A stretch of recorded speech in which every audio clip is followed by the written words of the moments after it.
Speaking of spiritual conflict and stuff like that, one thing which came out recently, we mentioned that the Catholic Church was hit, the Church of the Holy Family was hit in Gaza. There's been a lot of discussion in my comment section on the clip where I talked about this, which I really, really appreciate, that with regards to this, whether it was intentional, whether it was not, you know, a lot of discourse still going around it. I think a lot of people's reactions, which we'll be talking about towards the end of this episode, have sort of, again, discredited it a little bit as being accidental. And I'm not saying that it was intentional or anything like that.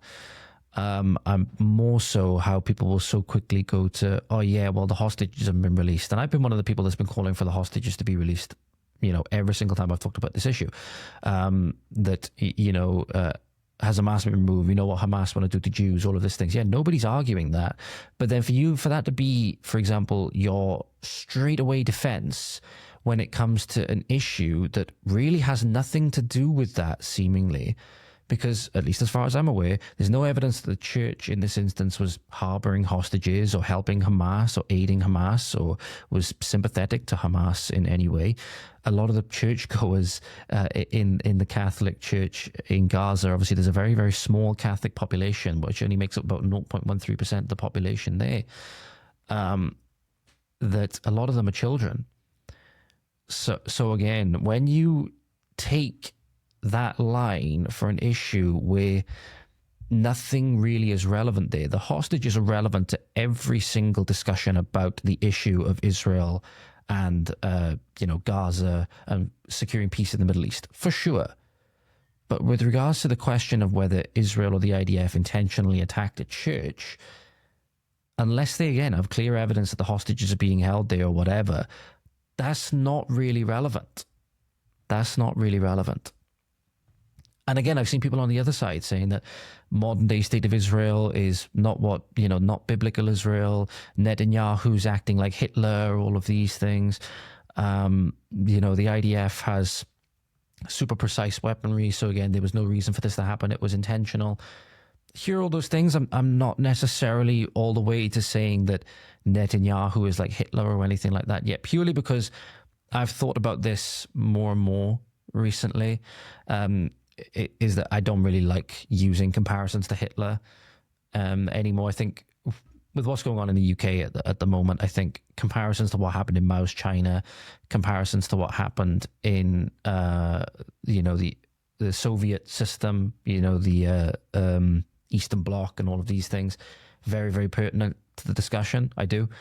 But you just got to be wary, in my opinion, now with comparisons to Hitler, just because how much his name has been misused. That organizations like Hope Not Hate in this country, for example, has called anybody Hitler for objecting to open borders and objecting to the Islamic takeover of the country and all of these things. Anybody who tries to talk about the rape gangs, they're literally Hitler, they're Nazis, they're this, they're white supremacists, all that kind of stuff, right? Because of how much people have used Hitler's name improperly. And I think that's why you're now seeing a lot of young people in particular who, again, not necessarily the most apt at guiding themselves, now falling into the framework of Hitler was the good guy. But like, no, Hitler would have eliminated us as well had he had the chance, I believe, anyway. You know, he was attacking us. He was attacking, you know, London, bombing our cities, all of these things. He wasn't our friend, right? He's not a good guy.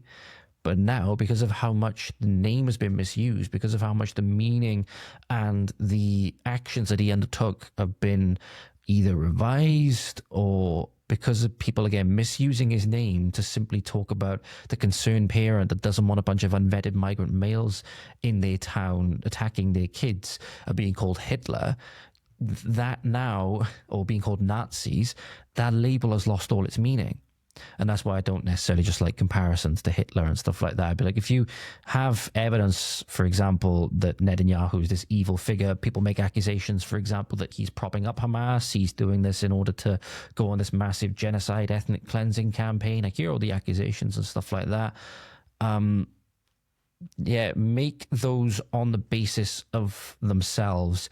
And, you know, you say things like it's demonic, all of these things. Okay. Again, you have to make that case. And I'm not the one making that case here, but you know, I don't like comparisons to Hitler, you know, those kinds of things. And when people say like you know, I don't know, I'm confused more than anything. I'm still thinking about it. You know what I mean? But again, with the more and more this is dragged on, and when things like this happen, the questions do arise. Like one of the things I talked about with the person that left the comment about, oh well, the hostages and you know what Hamas wants to do or stuff like this. I was like, that's all. And I've even been critical. I've even tried to highlight the Pope. The Pope, as far as I know, still hasn't talked about the Druze genocide that's going on. You know, the genocide in Syria. I mean, like, please say something. You have people being killed in their thousands. One of the people that was recently killed by Jelani's militants was an American citizen. And obviously, if you didn't know this, the Pope is American, right? He lives in the Vatican, obviously, but the Pope is American.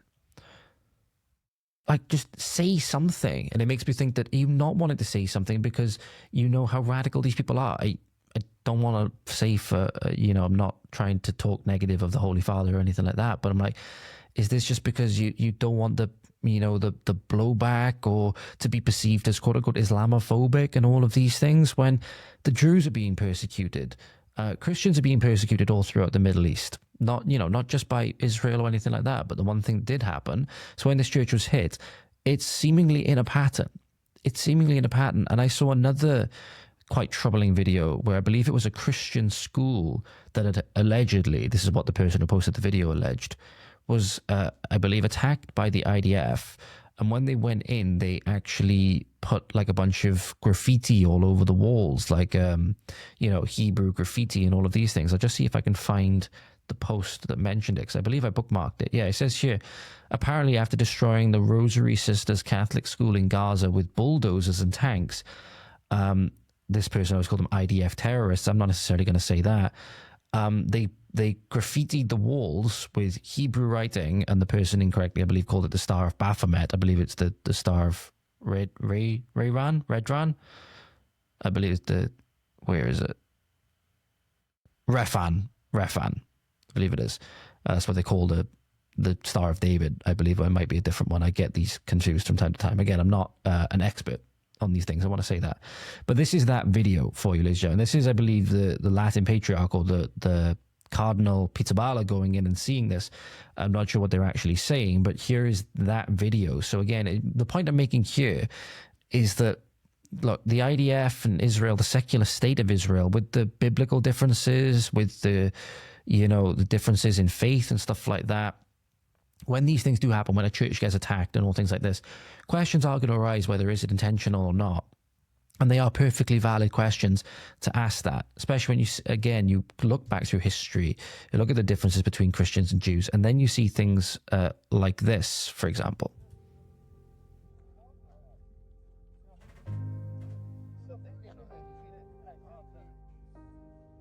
So you can see writing on the walls. This is the star over in the corner that she's running behind this guy in the white t-shirt. I'll just rewind it a little bit for you. So this is, you can see it here just behind this guy with the t-shirt on here. This is the star. I don't know what any of this means. So again, if anybody knows what this is saying and can clarify this in the comments, please do. Please clarify this. If the person posting this, for example, has got the wrong take on it with the writing and all stuff like that, please let me know. I'm open for discussion on these things. This is not good. When you see things like this, again, it really does damage. And this is the thing that gets me, is it really damages the cause of Israel. And if this is Israel doing this, or the IDF doing this, it really doesn't bode well. Now, I don't know if this school was being used by Hamas as a weapons base or anything like that. Again, if you have any additional information, please do let me know. But it was good to see, though, and this is the thing where God's always said, at least from my limited understanding, one of the key principles he keeps coming back to is that he can take evil and he can take the most evil thing and turn it to good in his power, because he's obviously all powerful.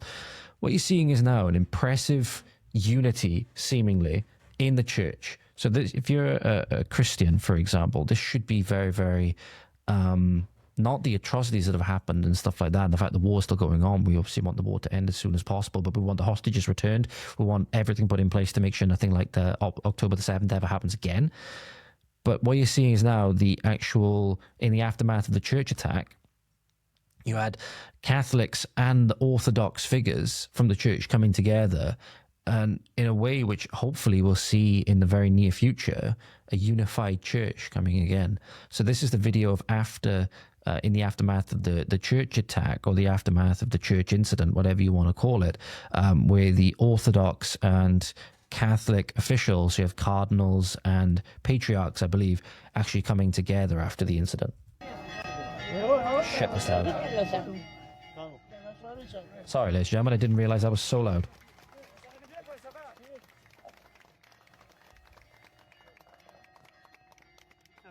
So this is really, really, you know, good to see in some ways again. God potentially turning a tragedy to a good way again. We're now seeing Christians that have been divided for nearly 1,000 years coming together. So that was what was happening in the aftermath of the church incident. And it just fill you full of hope that you certainly do hope we'll see a unified church in the future. So obviously the church that Christ set up, when you go back far enough, it wasn't, you know, it wasn't heavily fractured like we see all the churches now, where you have, obviously, since the Protestant Reformation, you have all the different types of Protestant churches. You have Mormons, or the Jesus Christ Church of Jesus Christ Latter-day Saints, whatever it is. You have the Catholic Church. You have different sects of Orthodoxy. All of these things, where everything is just so divided along all these different lines. And what we're praying right now is for unity, and hopefully this is a sign that that's what we're going to be seeing in the near future. Obviously, it's quite refreshing.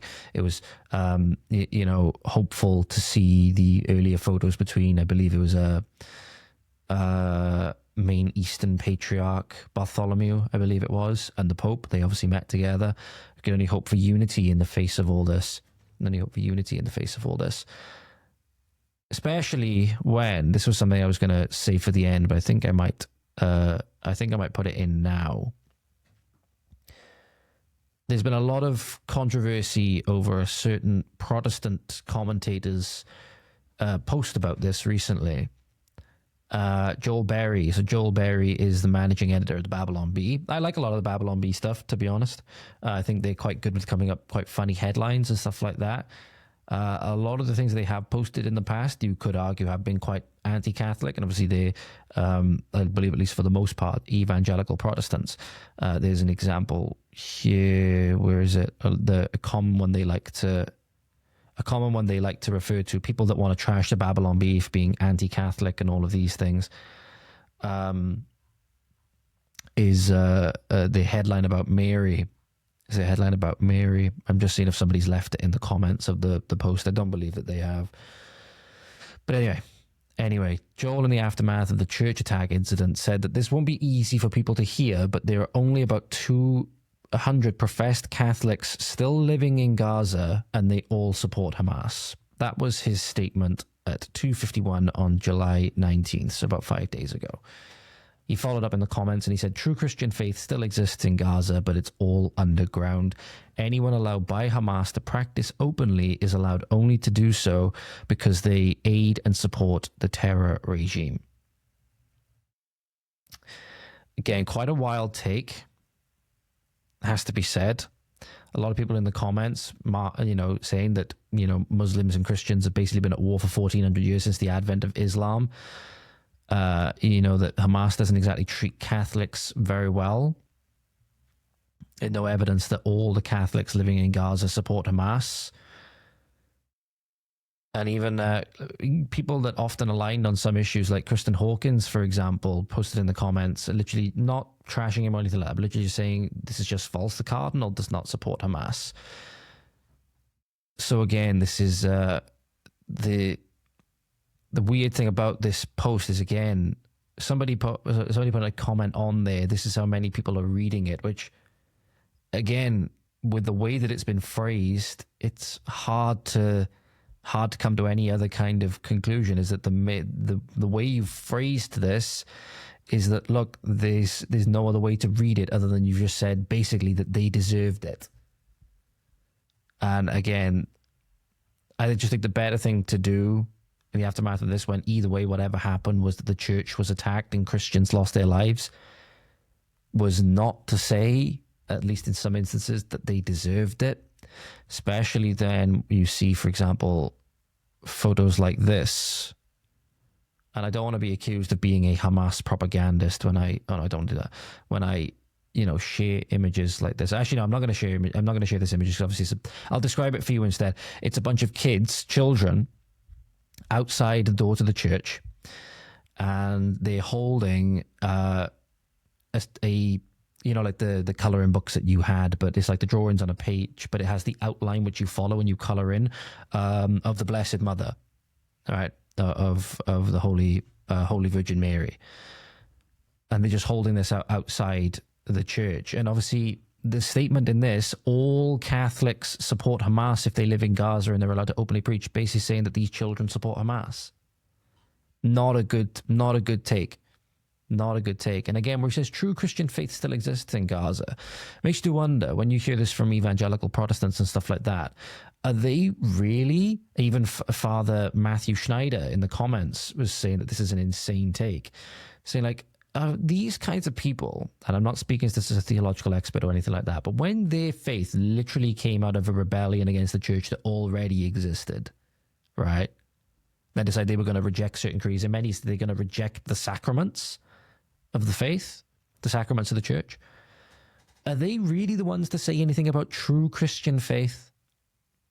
That's where whenever I've thought about this in my head, I've thought about which one is true. And I started to dig, and the ones that really started to be true, the ones I have a hardest time reconciling between, and that's why I'm praying for unity more than anything, are the Catholic and the Orthodox, because they're the ones that had the schism. They were around way before any form of Protestantism ever existed. They predate Protestantism, by over 1,000 years. So if anyone's going to have a grasp on the true Christian faith, it's going to be one of those two, at least in my opinion. But yeah, this was an absolutely insane take, and he seemed to double down on it, which, again, just not a very good look. Even trying to be as charitable as possible. Says here, I love my Catholic brothers and sisters. I reject all the slander and twisting of what I say. I'll never stop calling out corruption and compromise in the church. That's something godly Protestants and Catholics should unite around. He's not necessarily wrong in that. He says, I apologize for nothing, go pound sand. But again, 200 professed Catholics still living in Gaza, and they all support Hamas. A lot of those people are children. You have to be careful with the words that you say. And I actually asked Grok, for example. Again, I know that Grok's being used as a source for all things. It's being memed the fuck out of it. But again, scanning across other social media posts, other outlets and stuff like that, I don't actually know what the relationship between Catholics and Hamas is like. So what Grok basically came back with was, when I asked it, what is the relationship like between Catholics in Gaza and Hamas? How does Hamas treat Catholics? That's what I asked. The relationship between Catholics in Gaza and Hamas is complex, shaped by the region's political, social, and religious dynamics. Gaza's Catholic community is small, numbering fewer than 400, with most Christians belonging to the Greek Orthodox Church and a smaller number attending the Holy Family Catholic Church. That was the one that was attacked. The following points outline the relationship between Hamas's treatment of Catholics based on the available information. So we went down the route of coexistence in a Muslim-majority region, perceived coercion or sympathy, so obviously I think that what Joel would be getting at, interfaith solidarity, which is quite interesting. So you had, for example, Gaza is overwhelmingly Muslim, with Christians making up about 0.13% of the population. It's around 1,100 Christians in all. And then roughly 200 Catholics. That's of 2022. Catholics and other Christians live as a minority under Hamas's governance, which has ruled Gaza since 2007. Relations are generally peaceful, with interfaith cooperation in many community services like education and charity. For example, you have Christian-run schools, such as the one operated by the Rosary Sisters, and I believe that was the one that we showed, Rosary Sisters Catholic School. that was attacked again. So again, does make you think, right? And these schools educate many Muslim children, fostering some level of mutual support. So again, is this, for example, God taking an evil, for example, that is, the government in Gaza or whatever, if you can call them a government, and making some good out of it via the faithful that are there in terms of his Catholic and Christian community? You know, I'm not just saying just Catholics there. I'm putting all Christians there in together. Perceived coercion or sympathy. Some sources suggest that Catholics may face pressure from Hamas to align with its political or military objectives, particularly during conflicts with Israel. Posts on X have claimed that Catholics in Gaza are, quote, coerced by Hamas, with clergy potentially facing threats to their parishioners to ensure compliance. However, these claims are inconclusive without broader evidence. Others suggest that some Catholics may express sympathy for Hamas due to shared experiences of hardship under the Israeli blockade, or as a result of losing loved ones in Israeli military actions. The whole point being here is that there's just so much, what's the word I'm looking for?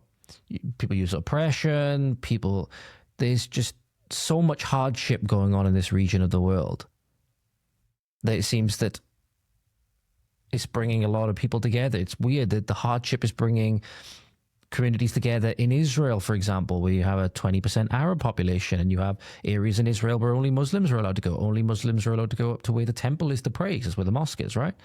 Jews and Christians are not allowed up there. So you have this really, again, and this is where I'm understanding how complex it is now. The point where he made about interfaith solidarity is where it says Christians, including Catholics, often emphasize the Palestinian identity, sharing the same struggles as their Muslim neighbors under the Israeli blockade and ongoing conflicts. This solidarity is reflected in statements like, we are all Palestinians, we live in the same city with the same suffering. Hamas has publicly condemned attacks on Christians, such as the 2007 murder of Rami Ayad, a Christian bookstore manager, and vowed to protect the Christian community, though perpetrators were never brought to justice. That last part there where it says, vowed to protect the Christian community, where it kind of reminds me of like an evil person like an Assad. Instantly, somebody like Assad came to mind there, where Assad in no way necessarily a good person, you know. But where it says there that they vowed to protect the Christian community, the Druze and Christian communities and stuff like that, the minority communities in Syria now, for example, since Assad has been gone, are suffering a far worse fate, seemingly, than what they did suffer under Assad, at least as far as I know. At least as far as I know. Maybe you guys have got more information from me on why that's not the correct take. Please let me know. I'm open to learning more. You guys might know a lot more about this than I do. But instantly there, when it says vow to protect the Christian community, it does throw a little bit of a spanner in the Israeli narrative. It has to be said. And I'm saying that as somebody that wants to see the hostages returned yesterday. I've never wanted to see hostages taken, and not one of these rape is resistance woke lefty. Nothing can be done to you that is in any way unjustifiable just because you're Israeli, Zionist, whatever type. The one justice for all, right? Just justice with a capital J, so to speak. So yeah, what does remain constant, however, regardless of if Joel Berry's take on the situation is absolutely abhorrent, whether you think it is or not, I think there are certain things that we should absolutely be working towards, and that is the extraction of every single hostage from Gaza, every single Israeli hostage, whether they're alive or dead. The holding to account of who was responsible, Hamas, who was responsible, obviously, but then doing what we can to make sure there's no further bloodshed. And how that happens, I don't know. I think you are going to have one side, and this is the thing that really stuck out to me the other day. Either it is going to have to be the case of certain people are moved from that area, because eventually, if you just have two people that can't get along no matter what, you just keep them separate from each other. Because I guess it's either going to have to be the case of, the Palestinian state, if you want to give it that, is dissolved and Israel takes it over, but, you know, not peacefully. Maybe some agreement can be made for, you know, Palestinians to be settled elsewhere or whatever. I'm not saying that's a good thing. I'm not saying that's a good thing. I literally just talked about this with the Irish incident at the start of the episode, right? So I don't like this, but this is just acknowledging reality how it is, at least how I see it. Either that's going to have to happen, or there's going to have to be some element of de-radicalization, maybe on both sides, because you see a lot of Israeli commentators, for example, saying they need to take over Gaza and, you know, completely, you know, encapsulate it as part of Israel, incorporate it into that identity, and, you know, change all of the infrastructure in there so that it complies with Israel, which many, you know, Palestinians, for example, might see as a taking away of their sovereignty or whatever, and they may not like that. I don't know. There's going to have to be some de-radicalization on both sides, that's for sure, obviously. But yeah, I'm just hoping that cooler heads are going to prevail and that we're just going to see an end to the bloodshed. We're going to see hostages returned and bodies returned, and just an end to the suffering. I hope that's just not, you know, pie in the sky fantasy, I suppose. But again, we'll see what happens going forward now.